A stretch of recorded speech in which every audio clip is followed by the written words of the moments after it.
Salam alaikum Zoul, bonsoir.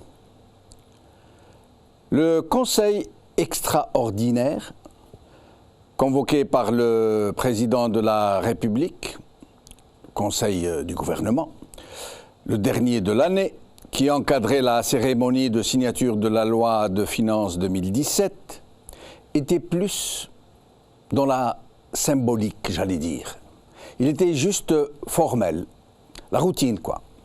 Il fallait le tenir, alors il a été tenu. Mais ce que n'ont relevé ni les partis de l'opposition, ni la presse, ni les habituels observateurs, est que ce Conseil des ministres a surtout servi à communiquer sur la grande présence du président de la République, de sa présence à la tête de l'État. Et cette communication a été faite d'une façon presque hallucinante, puisque le communiqué de ce Conseil des ministres nous apprend que le président a largement pris la parole pour parler aux ministres, pour parler au gouvernement. Et surtout qu'il a fait des recommandations appuyées sur des sujets très complexes. Le communiqué du Conseil des ministres a consacré une très large part de son contenu à nous affirmer que le chef de l'État a très fortement marqué de sa présence et de ses interventions cette réunion et la cérémonie de signature de la loi des finances. Et il a été signé, cité dans ce communiqué. Ce qui aurait dû tout naturellement susciter une clameur publique et poser la question de savoir pourquoi un président aussi disert n'a-t-il pas parlé avec la même faconde à son peuple depuis des années, pas même pendant la campagne électorale qui devait le faire réélire un 4e mandat, où il n'a pas prononcé un seul mot. Pourquoi ne parle-t-il pas aux Algériens, lui qui parle si bien pendant les conseils des ministres? Et c'est cela qui est le plus remarquable, au point de ne plus être remarqué, au point de passer comme une lettre à la poste sans soulever la moindre remarque.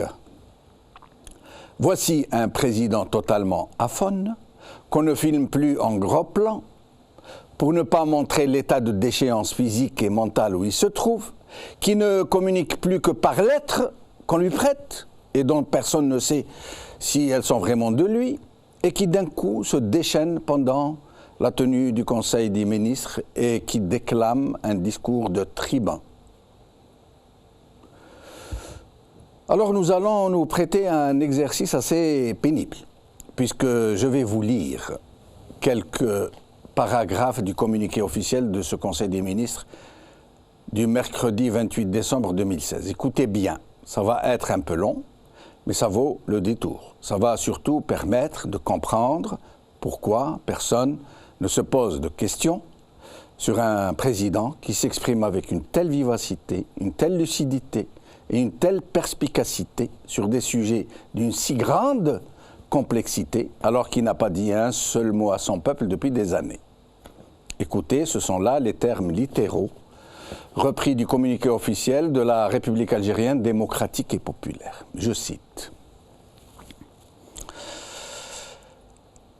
Le président Abdelaziz Bouteflika a saisi cette occasion pour inviter le gouvernement à poursuivre la mise en œuvre des dispositions de la Constitution révisées au début de cette année en matière de promotion, de garantie des droits et des libertés des citoyens. De même, le chef de l'État, président du Conseil supérieur de la magistrature, a appelé les magistrats à exercer toutes les attributions que leur confère la loi pour garantir le respect des droits et libertés des citoyens en général et des prévenus en particulier.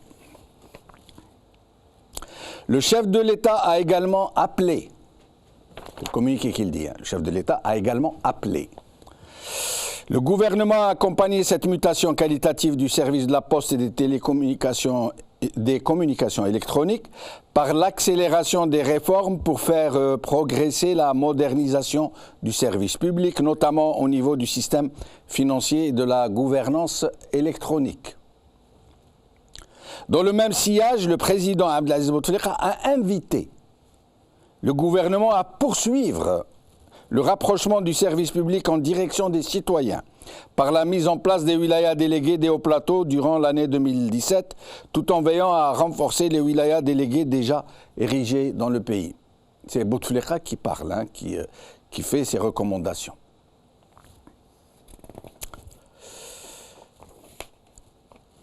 Je poursuis. Je cite. Intervenant après l'approbation de ce projet de loi, Monsieur le Président de la République a invité le gouvernement à accélérer le développement des services de la poste et des communications électroniques, notamment l'augmentation des débits et capacités offertes pour le service du net. C'est M. Bouteflika qui parle, qui fait ces recommandations. Et enfin, Son Excellence le Président Abdelaziz Bouteflika a saisi cette occasion pour présenter ses meilleurs vœux au peuple algérien. À l'occasion de la nouvelle année grégorienne, prions Dieu pour qu'elle soit marquée par la paix, la sérénité et le bien-être pour nos compatriotes. Et par de nouvelles avancées dans la construction du développement national, de l'édification de l'état de droit et de l'approfondissement de la démocratie pluraliste. C'est M. Bouteflika qui parle, bien sûr. Monsieur le Président de la République, chef suprême des forces armées, ministre de la Défense nationale, a tenu également à adresser ses salutations aux officiers, sous-officiers et djounou de l'armée nationale populaire, ainsi qu'aux cadres et personnels des services de sécurité mobilisés pour la sécurité du territoire national, des citoyens et des biens, leur exprimant aussi la reconnaissance de la nation pour leur abnégation et leur sacrifice dans l'accomplissement de leur noble mission. Vous voyez, il n'a oublié personne, il a félicité tout le monde, il a souhaité la bonne année à tout le monde, jusqu'aux sous-officiers. Il n'a oublié personne, il s'est exprimé comme s'exprime un chef d'État normal à la fin de l'année en cours, des souhaits de bonne année. Et le gros problème, c'est que nous nous demandons tout simplement, vous voyez, de façon très terre à terre, pourquoi ne nous parle-t-il pas comme il parle pendant le Conseil des ministres. Aujourd'hui. El Watan. Pour Abdelmalek Sellal, l'Algérie est sur la voie de l'émergence. Par Samir Azoug. TSA.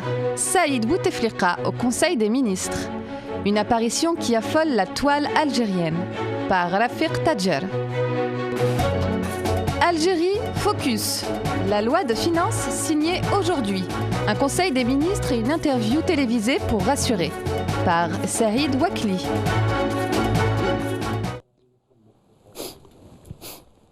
Un curieux conseil des ministres, c'est le titre de notre émission d'aujourd'hui. Et pour en parler, j'accueille sur le plateau Brahim Younsi, président de l'UDM. Merci. Merci à vous et bonsoir aux téléspectateurs. Merci. Et au téléphone, nous aurons Nordine Ahmin, avocat, qui nous parlera depuis l'Arwat, et Nordine Bahbouh, ancien ministre de l'Agriculture, qui sera au téléphone depuis Alger. Brahim Younsi. Alors voilà, donc Conseil des ministres, un peu spécial, c'est le dernier de l'année, présidé par le chef de l'État, qui a profité de l'occasion donc pour animer une sorte de cérémonie de signature de la loi de finances, et où nous avons vu des choses, on va en parler tout à l'heure, comme l'apparition de Saïd Bouteflika en train d'épier depuis une porte dérobée, et nous parlerons surtout de cette façon de communiquer pour nous montrer un président omniprésent qui parle aux ministres, qui leur fait des recommandations, etc. Mais sinon, votre avis sur le Conseil des ministres lui-même, sur l'occasion, sur la circonstance. En général, le Conseil des ministres dans tous les pays du monde n'est pas un événement, parce qu'il est ordinaire. Il n'y a pas d'exceptionnalité à faire de ce Conseil des ministres-là un conseil, comme vous l'avez dit d'ailleurs tout à l'heure, extraordinaire. Un Conseil des ministres ordinaire où on vient pour signer ou adopter la loi de finances ou la signer devient un Conseil extraordinaire. Il est vrai qu'on fait trop parler le chef de l'État. Moi, je n'ose pas toujours dire le président de la République, parce que je ne le considère pas comme le président de la République, parce qu'il n'a pas été élu par le peuple, par la volonté populaire, me semble-t-il. Donc, ce Conseil des ministres, il y a un certain nombre, effectivement, de points. Et comme vous le disiez dans votre conclusion, je reviendrai à cela, pourquoi, effectivement, le chef de l'État ne parle-t-il pas, ne s'adresse-t-il pas directement à la population, présenter ses vœux, pas seulement à l'occasion de cette fin d'année grégorienne, mais lors des Aïds chez nous, l'Aïd Saghir, l'Aïd Kbir, etc. Il n'a jamais, depuis plusieurs années, exprimé ou présenté ses vœux au peuple algérien. Et il est vrai que s'il pouvait dire tout cela, nous savons qu'il est aphasique. Nous le savons. Nous le savons. Mais trop c'est trop. On le fait trop parler. Combien de temps a-t-il pu parler pendant ce conseil des ministres? Mais le problème, Brahim Youssi, moi, ce qui m'interpelle personnellement, ça me choque profondément, c'est que la société civile, dans son entièreté, elle a fini, en quelque sorte, par être imprégnée de cette situation. Elle ne réagit plus, elle trouve que c'est normal. Ça s'est banalisé, on n'en parle plus. On nous dit, on voit très bien un chef d'État qui est dans un état de délabrement absolument choquant, physique autant que mental, autant que psychique, et on vient nous dire il a reçu XY, il a écrit une lettre, il a fait ceci, pendant le Conseil des ministres, il s'est adressé aux ministres, il leur a fait telle recommandation, et il va dans des sujets très complexes. Or, nous, on ne l'a pas entendu depuis des années. Comment ose-t-il de tels mensonges aussi gros, et comment la société civile de son côté ne réagit-elle pas à de telles outrances? Sur le plan mental et psychique, personnellement, je n'en sais rien, malgré les informations que j'ai là-dessus. Et on en avait parlé la dernière fois sur est-il capable ou n'est-il pas capable de prendre des décisions. Moi, j'avais dit oui, parce qu'on m'a dit cela et des gens très sérieux. Et je ne crois pas qu'ils l'ont fait pour me manipuler. Mais sur le plan physique, indéniablement, il n'est pas en situation de pouvoir diriger, ne serait-ce que pendant 2 heures, un conseil des ministres. Physiquement, cela se voit. Il est très fatigué. Il est très abîmé, qu'on le veuille ou non. Je ne suis pas médecin, mais il paraît très fatigué. D'abord à l'âge qu'il a. Ensuite... S'il est aussi abîmé, que vous le dites, que vous le reconnaissez, ça veut dire qu'il ne peut pas gérer un État. Il ne peut pas diriger. Je ne crois pas qu'il soit... Parce que le physique compte dans un tel poste où on travaille à une telle charge, où on travaille 15 à 20 heures par jour. Évidemment, on le sait. Je crois que beaucoup ont lu ces malades qui nous gouvernent. Oui. La maladie a des conséquences, sinon des effets sur le mental et sur la décision elle-même. On le sait pour un certain nombre de chefs d'État, y compris occidentaux. François Mitterrand n'était pas en situation, à un moment donné, de décider, de gérer les affaires courantes de la France. Et ça, nous savions, son médecin a même été exclu de l'ordre parce qu'il avait dit un certain nombre de vérités. Non, à l'évidence...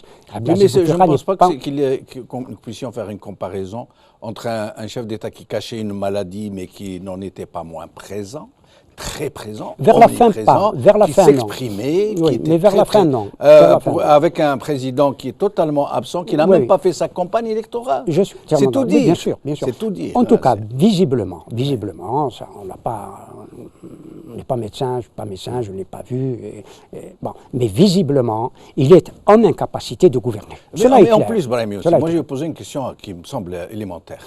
S'il était comme vous sentez le croire, comme vous semblez le croire, capable de diriger, même si physiquement il n'est plus là, qu'est-ce qui l'empêche... Je n'ai pas dit diriger, décider. Oui, de décider. Décider. Qu'est-ce qui l'empêcherait, pour justement balayer toutes ces supputations, de faire appliquer l'article de l'empêchement, ça veut dire de se faire examiner par une commission de professeurs en médecine qui viendrait nous dire non, vous vous trompez, il est fatigué effectivement physiquement, oui, l'ancien article, mais il est en mesure de pouvoir décider. Mais je suis entièrement d'accord avec vous. Oui. Il faut absolument que la procédure de l'empêchement soit actionnée pour pouvoir, effectivement. Mais s'ils ne l'actionnent pas, ça veut dire qu'ils sont sûrs et certains que si jamais des professeurs intègres l'examineraient, il dirait qu'il n'est pas à la hauteur, qu'il n'est plus capable de Nous diriger. venons de le dire. En tout cas, physiquement, il n'est pas en situation de gouverner un pays.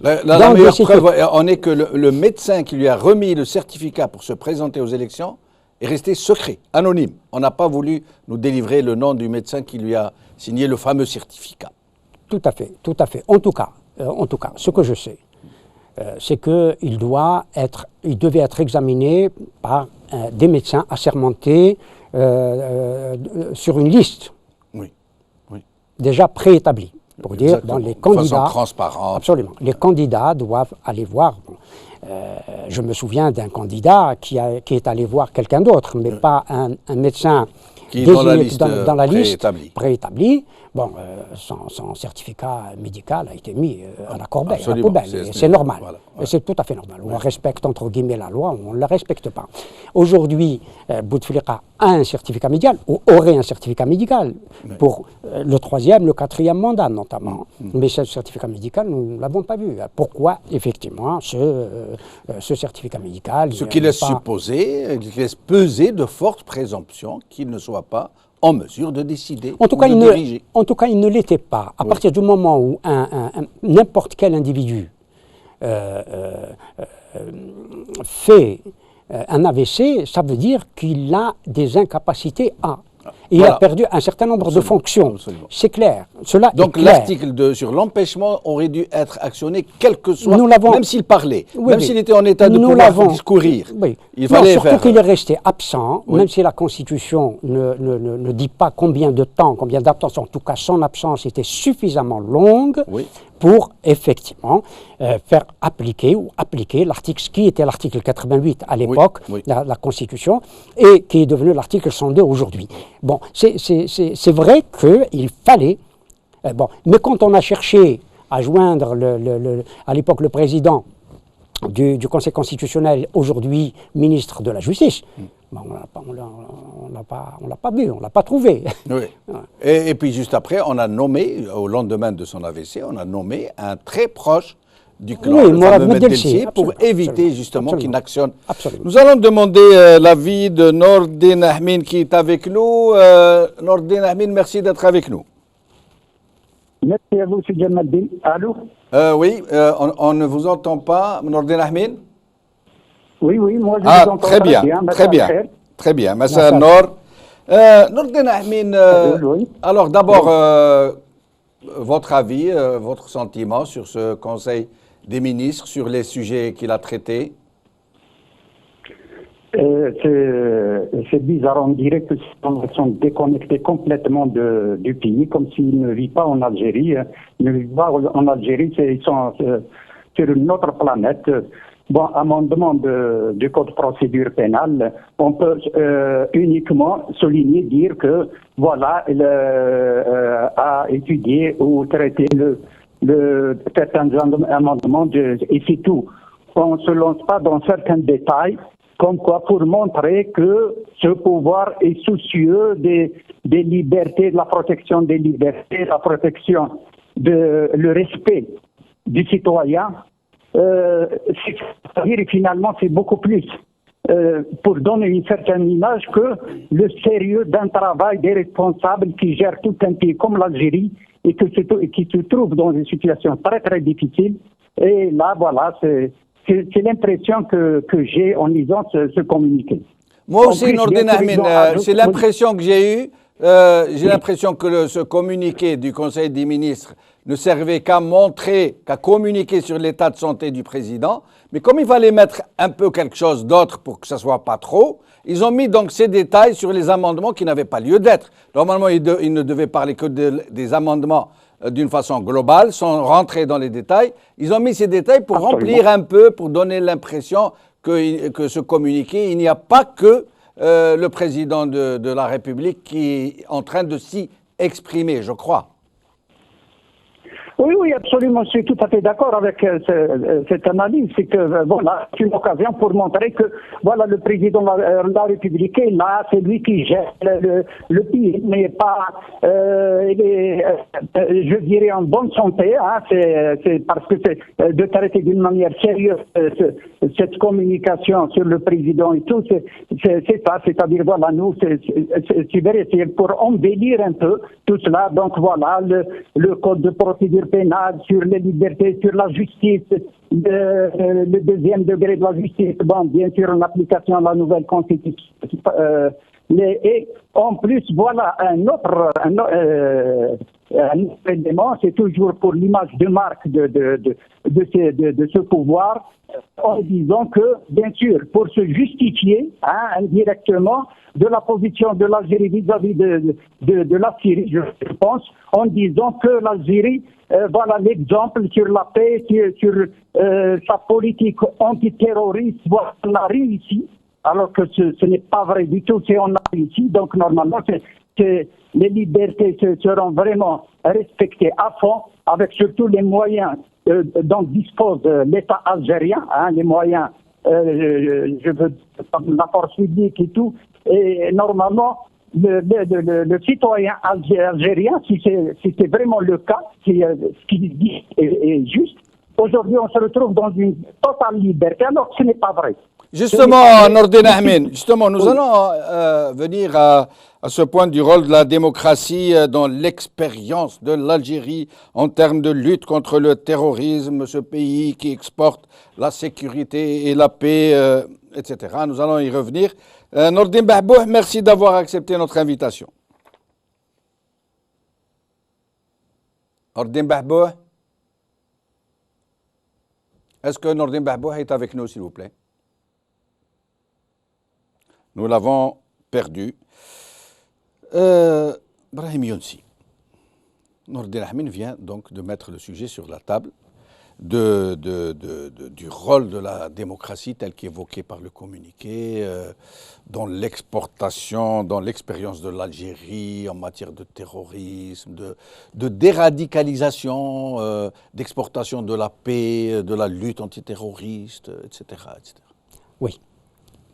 Ça, c'est un sujet fondamental. Oui. L'Algérie et la déradicalisation, l'exemple à suivre. C'est un mot à la mode, hein? Oui, Ouais. ou à partager. La brochure, je l'ai lue quand elle est sortie, il y a un an environ. Mais déjà avant que cette brochure ne sorte, où il donne un certain nombre de pistes à suivre pour lutter contre le terrorisme, or, ils ont des amis. Et cette brochure s'adresse d'abord à l'Europe, pour dire à l'Europe, voilà, c'est par la démocratie, c'est par l'état de droit qu'on lutte contre le terrorisme. Il donne des leçons de démocratie. Bon, c'est outrecuidant. Ouais. Mais ce qui est, j'allais dire cocasse, mais ce n'est pas le mot, en tout cas ridicule, c'est que leurs amis, des régimes comme celui de Syrie, qui auraient pu appliquer les règles, cette voie, suivre la voie algérienne, qui ne l'a pas fait, pour dialoguer avec son opposition, dialoguer avec les manifestations en 2011, nous ne serions pas là où nous sommes, en tout cas avec la Syrie. Mais en fait, dans la réalité, la Syrie a fait exactement comme le régime algérien. Oui. Elle a créé des groupes islamiques armés.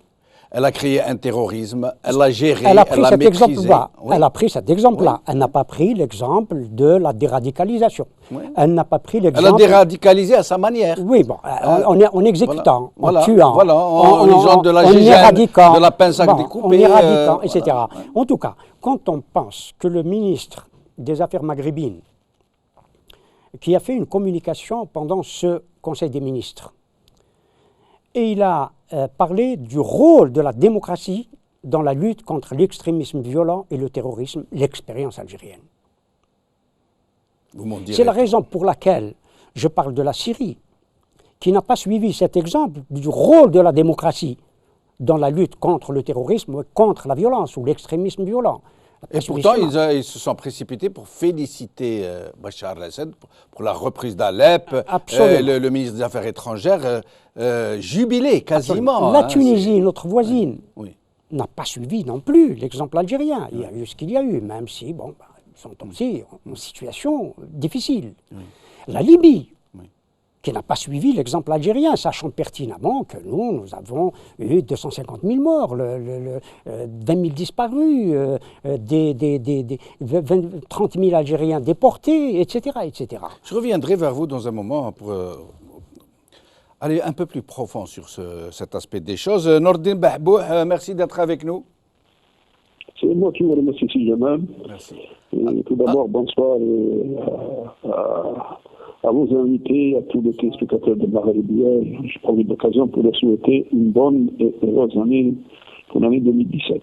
Merci Nordine Bahbouh. Et à notre tour de vous souhaiter, et souhaiter surtout à votre frère qui est très malade, de lui souhaiter un prompt rétablissement, de ne pas souffrir, et beaucoup de courage à votre famille. Nordine Bahbouh, d'abord, qu'est-ce que vous pensez de ce curieux Conseil des ministres qui a fait la part belle à l'intervention d'un président, d'un chef de l'État qui s'y est largement exprimé, qui est allé au fond des choses, qui a traité de plusieurs volets sur plusieurs questions, qui a fait des recommandations très, très pointues. Qu'est-ce que vous en pensez ? D'abord, c'est une faute allusion au communiqué. Vous savez, les rédacteurs du communiqué savent ce qu'ils disent, ce qu'ils écrivent. On vient surtout de tranquilliser un peu l'opinion publique à la veille de cette fameuse loi de finances qui vient d'être signée et qui est une loi de finances antisociale à 100%, qui risque d'avoir des conséquences fâcheuses pour la population. Donc moi je pense que ça a été beaucoup plus un communiqué d'apaisement, un communiqué à envie de tranquilliser l'opinion publique. Quant à dire que le Conseil des ministres a duré un certain nombre d'heures dans lesquelles le président de la République s'est exprimé, a donné des recommandations, a interpellé, a analysé tout ça. Moi je pense, c'est encore une fois le discours que nous connaissons depuis très très longtemps et nous entendons aujourd'hui la Vox Populi qui soutenant le pouvoir politique actuel. Elle parle même de déplacement, de futurs déplacements du président de la République au niveau du territoire national. Tout ça, c'est le discours ambigu, tendant toujours comme je l'ai dit au début, à tranquilliser l'opinion publique, et surtout à la veille de tous ces chamboulements au niveau du pouvoir d'achat. Donc, je n'en fais pas tellement une attention, je n'en donne pas une attention particulière, mais je considère que c'est encore la langue de bois et le discours démagogique de ce pouvoir politique depuis un certain nombre d'années. Mais Nordine Bahbouh, moi je crois qu'ils sont plus... c'est plus que de la manipulation et de la langue de bois, c'est du mensonge, mais érigé en totem. Vous imaginez, le communiqué, la moitié du communiqué nous fait part des communications du président, de ses recommandations, alors que, et même de ses vœux à l'ensemble des Algériens, au dernier des Jouloud, alors que nous savons très bien, tout le monde sait très bien qu'il ne s'exprime plus. Comment peut-il s'exprimer en plein Conseil des ministres sur des questions aussi complexes, alors qu'il ne nous dit pas 3 phrases pour nous souhaiter directement juste une bonne année comme ça? Oui. Oui, tout à fait, puisque ça c'est un tout petit peu, je dis tout simplement, c'est un tout petit peu, lorsque le pouvoir est aux abois, il essaie chaque fois d'essayer de pallier à cette situation par ce type de communication. Qui est un type de communication, malheureusement, pour eux, largement dépassé. Vous le savez très bien, vous êtes en tant que communicant, vous savez très très bien comment on communique aujourd'hui, à l'ère de Facebook, à l'ère des réseaux sociaux, à l'ère comment dirais-je, des TIC. La communication est devenue quelque chose d'ultra rapide et il n'y a plus de secret. Moi, je complète ça par la fameuse intervention du Premier ministre qui est passée sur la télévision algérienne, sur notre chaîne de télévision algérienne, et c'est encore plus grave. On sent la contradiction flagrante, puisque dans son intervention, dès le début, on a senti qu'il y a un aveu d'échec. L'aveu d'échec, le premier aveu d'échec, c'est le fait de reconnaître que sa politique économique, ou toute la politique économique menée depuis quand même une bonne quinzaine d'années, a échoué, puisqu'on est en train de parler d'un nouveau modèle économique. On est en train de parler aujourd'hui, hélas, avec un grand retard, de modèle économique créateur ou créatrice, ou bien une économie créatrice de richesse, contrairement à ce que nous allons mener aujourd'hui. Donc c'est un aveu d'échec. Un aveu d'échec, un deuxième aveu d'échec qui consiste à dire que nous sommes en crise économique alors qu'il y a 2-3 années, les déclarations sont tout à fait autres, disant que l'Algérie n'a aucune inquiétude et il n'y a aucun problème, même avec la chute du prix du pétrole, nous n'aurons pas de crise économique, alors que les chiffres qu'il avance prouvent tout à fait le contraire. Un troisième aveu d'échec, il reconnaît aujourd'hui qu'ils sont obligés de changer parce que la politique frontière qui mène jusqu'à... Il part texto en disant que nous allons cesser la politique frontière, donc il reconnaît lui-même qu'il y a une politique frontière qui a été menée depuis un certain nombre d'années. Il reconnaît la faiblesse de l'État et de ce pouvoir politique en face de tous les dépassements, et il dit du texto, le marché informel n'arrive pas à le gérer. Il reconnaît lui-même un autre phénomène plus grave en disant que le marché de la devise, il ne peut pas le maîtriser. Donc c'est un ensemble. Mais il y a 3 points dont il a parlé, que j'aimerais que vous nous disiez votre avis sur ces questions. Oui. Alors d'abord, il a parler quasiment de substituer le manque à gagner dû à l'effondrement du pétrole, entre autres par l'exportation du ciment, par exemple. Hier, un expert financier nous a démontré que c'était totalement inimaginable, que c'était totalement exclu. Il nous a parlé, tenez-vous bien, d'un stock de quelques milliers de tonnes de pommes de terre. Et il nous a parlé pour donc exorciser la crise qui arrive, qui déboule de façon absolument inquiétante. Il nous parle de la baraka des Chouhada. Écoutez, vous avez très bien fait de citer ces 3 phénomènes. D'abord, lorsque vous parlez du ciment, quel est le prix du ciment aujourd'hui? La tonne de ciment fait à peu près 3 000 à 4 000 dollars sur le marché et vous avez un excédent au niveau de beaucoup de pays, notamment en Turquie. L'Espagne a été obligée de cesser fermer quelques usines de ciment. Le sud de la France aussi. L'Italie a eu des problèmes de ciment. La Grèce aujourd'hui, vous savez, ça c'est un pays à qui exporter d'abord. C'est un problème très sérieux qui est en ce moment posé. Lorsqu'on parle nous allons exporter du ciment. Ça, c'est archi faux. D'ailleurs, même les usines de ciment qui vont rentrer en production, ça sera peut-être pour une, 2 années, peut-être dans une année. Le deuxième phénomène, il parle d'exportation de la pomme de terre. Quelle est la capacité d'exportation de la pomme de terre? C'est comme, souvenez-vous, lorsque une année, on a eu une année ce que les Fellahs appellent une année d'or. Vous savez très bien que les productions sont aléatoires en Algérie et vous avez des moments, des années, on les appelle une année d'orge. Nous avons eu un surplus d'orge de quelques milliers de quintaux. Et on a commencé à crier, l'Algérie exporte pour la première fois de l'orge. Et l'année d'après, nous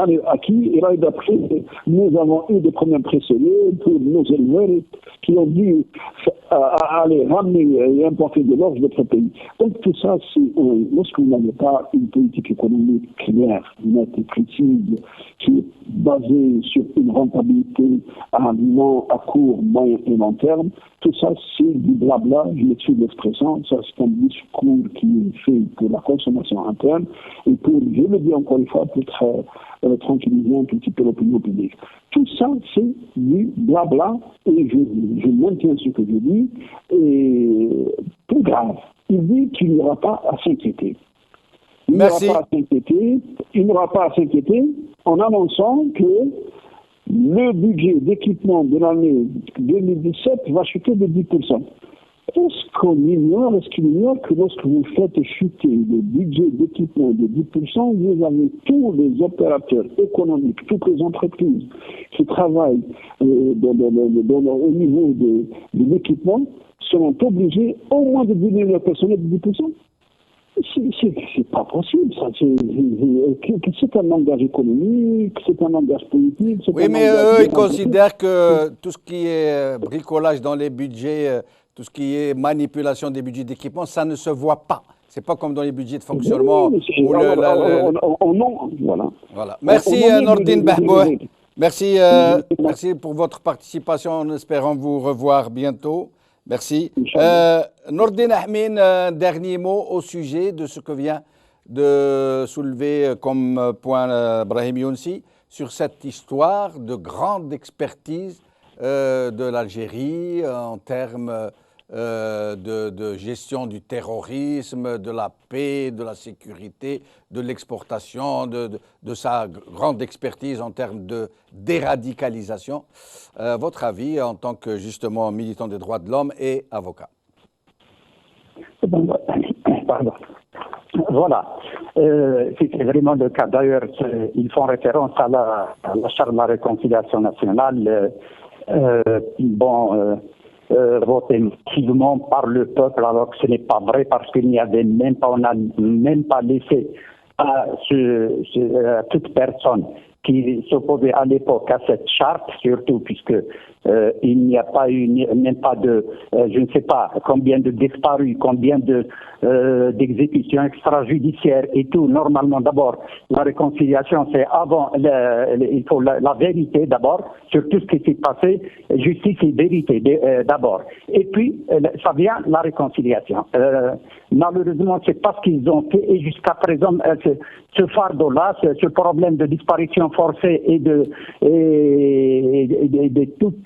tous les massacres qui ont eu lieu pendant la décennie 90, malheureusement, on va léguer ça à ce problème-là, sera transmis malheureusement aux générations futures si on ne le règle pas, parce qu'il faut le régler. On ne peut pas laisser tout ce fardeau comme ça, et cette réconciliation ne peut pas être dans la mesure où on n'a pas pris en considération cet aspect-là qui est très très important pour justement, si on veut vraiment instaurer une vraie démocratie, il faut partir de là. Ce n'est pas, c'est bien beau de dire ce n'est pas vrai, La preuve de ça date depuis 2005 et nous sommes bientôt en 2017, donc c'est 12 ans après. Jusqu'à présent, la violence, il y a une croissance de la violence parce que si la violence émanant des groupes armés et tout, elle est diminuée considérablement. Mais sur un autre plan, la criminalité, surtout la drogue, surtout, ça augmente de plus en plus.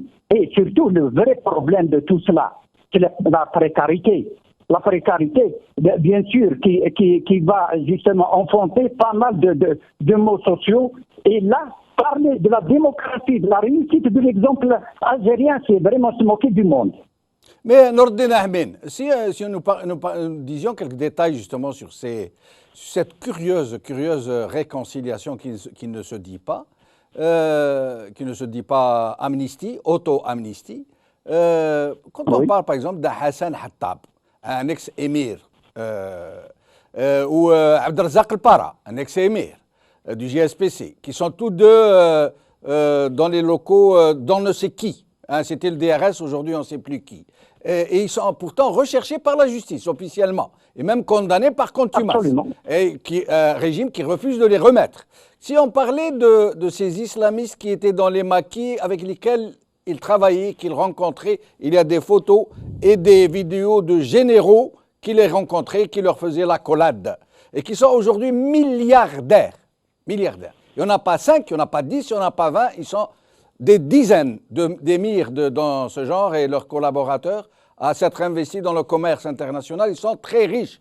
Si nous parlions des généraux qui avaient promis de sauver la République et qui sont commis dans des carnages de masse et qui eux aussi aujourd'hui sont milliardaires, y compris de l'autre côté de la Méditerranée. Finalement, c'est vrai, ils ne sont pas en train de nous mentir, ils sont vraiment des experts en matière de déradicalisation, puisqu'ils réussissent à déradicaliser le phénomène qu'ils ont eux-mêmes créé, et mieux que ça, ils réussissent à faire le bonheur des 2 belligérants qu'ils ont créés eux-mêmes, qui sont entretués par population interposée, et qui sont aujourd'hui très riches, les uns et les autres. Finalement, c'est vrai, ils ne sont pas en train de nous mentir, Nordin Ahmed. Non, mais oui, bien sûr, on peut voir les choses sous cet angle-là, absolument, je suis tout à fait d'accord. Ce qui confirme, justement, pour cette raison, qu'on a besoin aujourd'hui de la vérité. On a besoin de savoir qu'est-ce qui s'est passé dans ce pays, ce n'est pas possible.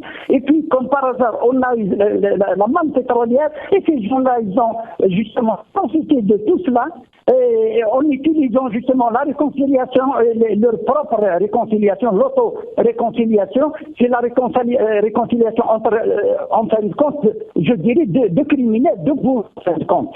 Hein, et là, c'est finalement, pour la société, pour la démocratie, pour l'Algérie, pour l'état de droit, pour l'État, tout simplement, l'État algérien, construire un État proprement dit du XXIe siècle. Là, on est très, très, très loin de ce discours qui veut justement destiner à une certaine, bien sûr, consommation pour dire que là, nous avons réussi, mais au fait, ils savent très très bien, ils n'ont rien réussi. Et tout ce qu'ils ont fait, et finalement, c'est de dilapider l'Algérie. Ils sont en train justement de préparer leur avenir. À eux, ce n'est pas l'avenir de l'Algérie.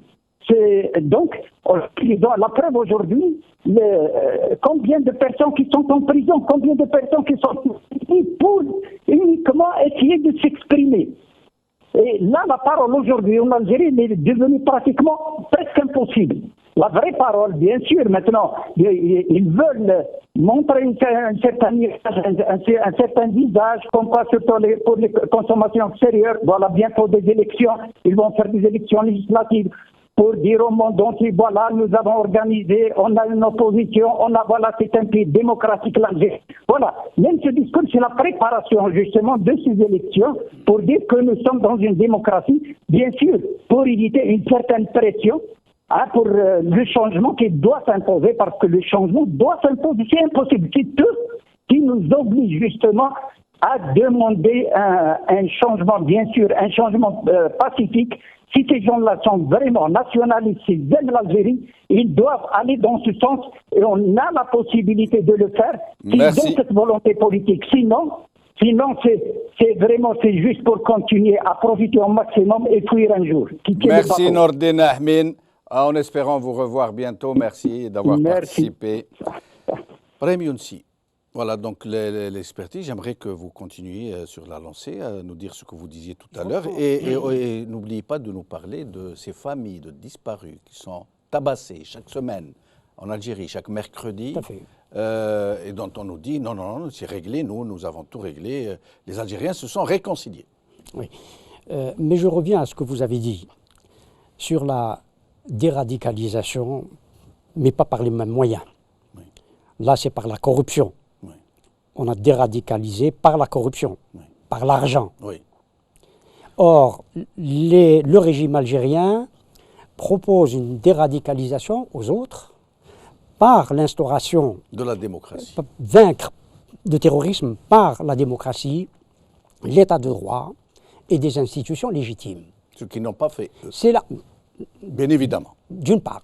Mais ceux à qui ils s'adressent, encore une fois, ils s'adressent à l'Europe. Oui. l'Europe, dans toute sa diversité, est une Europe démocratique, qu'on le veuille ou non. On peut faire des critiques, évidemment, on peut faire des critiques, mais c'est une Europe démocratique. Ne serait-ce que relativement. Oui. Comparé à nous, alors là, elle est vraiment démocratique. Bien sûr. Ouais. Bien sûr. L'Europe est démocratique. En tout cas, c'est des États de droit aussi. Oui. Parce qu'ils respectent il y a Séparation des pouvoirs. la règle de droit de façon générale. Oui. Donc, venir donner des leçons à une Europe qui nous instruit de sa démocratie, qui nous demande d'être démocratique et des démocrates, Et qui, à travers... soit dit en passant, soutient les régimes despotiques de Chine. Oui, mais Faut le dire. absolument, Faut le bien dire entendu, aussi. évidemment, Ouais. évidemment. Mais sans comprendre, évidemment, sans sa position, la position d'Europe, de certains pays européens. Ils défendent aussi, à la fois, quand ils soutiennent des régimes dictatoriaux, de vrais régimes dictatoriaux, comme celui de l'Égypte, ou des régimes autoritaires, comme le nôtre, c'est qu'ils défendent, pensent-ils, leur sécurité et leurs intérêts économiques. Tout à fait. Tout à fait. Ils ne le font pas parce qu'ils sont... D'ailleurs, ils le disent. Ils nous insultent tous les jours. Oui. Ils insultent nos États tous les jours, nos chefs d'État tous les jours, pour dire que, par exemple, dans l'ensemble de ce monde, il n'y a pas de démocratie. Vous vous rappelez la fameuse sortie de François Hollande quand il a dit à Valls, qui s'est rendu en Algérie, il est rentré, il est en Algérie, ils lui disent non, il est rentré, il est là. Il est... Et heureusement que vous êtes rentré, Oui, sain oui. et sauf. Voilà. Hein. Bon, Il ne s'est rien passé, il n'y a pas eu de réaction algérienne. mais on nous le dit, au Moyen et au Proche-Orient, on le dit, il n'y a qu'une seule démocratie, c'est Israël. Ouais. La seule démocratie dans la région. Ben voilà. Ouais, ouais. Bon, donc, Mais même qu'est-ce qu'ils doivent penser de nous quand un Sellal et un ministre, je ne sais pas quoi, comment il s'appelle, des affaires maghrébines, et Sahel, oui. Sahel, qui arrivent, qui débarquent comme ça en roulant des mécaniques. Nous avons exporté notre expertise. Mais ils le disent à Alger, ils ne le disent pas à Paris, ils ne peuvent Oui. pas le dire à Paris. Oui. Et qu'est-ce Ils qu'ils ne le doivent disent pas à penser Paris. d'eux? Vous savez, vous avez eu... Ouais. Leur ambassadeur, par exemple. Et vous avez raison de dire Ouais. que le mensonge, la politique algérienne, à l'intérieur et à l'extérieur, est une politique de mensonge. Et j'avais rencontré un homme politique français, il y a quelques années, qui m'a dit la chose suivante. Vos dirigeants prennent le mensonge pour de la stratégie politique. Oui. Et ils disent même Al-Harbu Khida. Et oui, bon, de la stratégie pour se politique. donner bonne conscience, C'est dire que vaincre le terrorisme par quoi? Par la démocratie et l'état de droit. Oui. Est-ce que l'Algérie, le régime algérien est un régime démocratique? Est-ce que le système algérien est un système démocratique? Est-ce qu'ils le veulent disent. tromper Paris? Ils le disent. Oui, mais Notre ami Rachid Nekaz, ici même, Oui, bien sûr, il mais a bon, dit l'Algérie est un état de droit à 85%. Oui, bon. Et lui est un opposant. Oui, Alors, bon. que dire des Non. gens qui sont dans le régime, hein, oui, c'est- ça c'est clair. Mais qui trompe-t-il? Qui trompe-t-il? Est-ce que Paris, qui donne des consignes à ses ressortissants de ne pas se rendre en Algérie ou dans certaines régions algériennes, pense que l'Algérie est un état de droit, un état démocratique? Et Paris, le Quai d'Orsay, a été en tout cas un des rares, il faut le dire, il faut le relever, avoir dénoncé l'assassinat de Tamalt. Oui. Ils ne sont pas dupes. Ils le font un peu pour la forme aussi, parce Peut-être. qu'ils ne le faisaient pas, ça Peut-être. semblerait un peu trop Peut-être. compromettant. hein, Peut-être. c'est- oui. Ils l'ont fait. Oui. Ils l'ont fait. Bon, on ne va pas à chaque fois douter des faits Mais et nous gestes. savons aussi, Mais Brahim le Younsi, problème, c'est nous est-ce qu'ils savons sont aussi- dupes? Ils ne nous sont savons pas aussi dupes. que sans l'appui des puissances occidentales, ou de certaines puissances occidentales, un Bouteflika n'aurait pas pu rempiler Oui. un quatrième mandat. Mais Nous savons très bien. Mais, savons. mais cela est clair, mais avant tout, c'est l'armée algérienne. C'est d'abord l'armée algérienne qui a installé en 99 Bouteflika, qui a installé avant lui celui qui était installé, qui a installé, etc.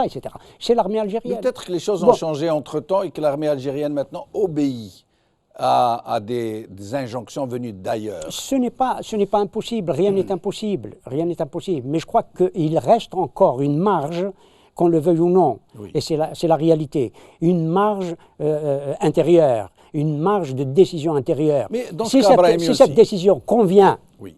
si cette décision convient à Paris, Washington, bon, si elle convient, bon, on la bénit. Oui. Si elle ne convient Si elle pas, converge avec les intérêts. évidemment, Hein? évidemment, Oui. évidemment. On le voit avec la Roumanie. Oui. C'est le parti vainqueur. Je ne connais pas la constitution roumaine. Oui. C'est le parti vainqueur qui propose un Premier ministre. Mais le fait qu'il soit musulman, Voilà. Musulman, en l'occurrence, oui. on a dit non. Oui. Mais on n'a pas entendu les capitales européennes Dénoncer, dénoncer cette violation, cet ostracisme. cet ostracisme, Bon, Oui. c'est ça aussi bon. Les pays, les États Il n'y a pas européens, d'état d'âme en politique. d'une part, on parle de réel politique. Quand on soutient Sisi, Oui. dont on connaît les crimes, si ceux auxquels il a fait un coup d'État et qu'il a massacré, eux-mêmes se sont prêtés à des actions violentes, criminelles, mais Sisi se livre quotidiennement à des actes violents et criminels. Mais finalement, le terrorisme, Brahim Younsi, il a bon dos, il est très utile. Il suffit de créer du terrorisme chez soi et prétendre le combattre, Vous savez, le créer puis le combattre, pour devenir le héros, être soutenu vous par savez, les grandes il y a démocraties. très très longtemps, j'ai fait quelques cours de stratégie et les généraux qui étaient là, français, Oui.